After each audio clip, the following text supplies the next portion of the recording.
High high, এই অস্তিত্ববিহীন দুনিয়াতে মানুষ, কত মানুষকে দেখলাম অহংকারের কারণে মাটিতে পা ফেলতে চায় না, অথচ তাদের কবরের উপরে গরু ছাগলে ঘাস খায়, ফেলাইবার শক্তি নাই। যাদের কথাতে পৃথিবী থরথর হয়ে কাঁপত, আজকে তাদের নামও কেউ মনে নেয় না। হায়রে দুনিয়া, স্বার্থপর দুনিয়ার জন্য মানুষ কত কিছু করে। মানুষ নিজের আপন মানুষকে ভুলে যায়।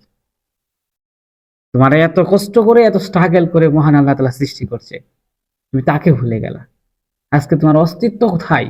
তোমার নৈরাশ, তোমার তো কেউ নাই অন্ধকার কবরে। আজকে তুমি কোথায় যাবা? একটু চিন্তা করে দেখে। এত দুনিয়ার পিছে ছুটতেছেন, দুনিয়া কি আপনাকে ধরা দিবে? দুনিয়া একটা স্বার্থপর। দুনিয়ার পিছে যেই ছুটেছে, তারই অস্তিত্ব বিলীন হয়ে গেছে।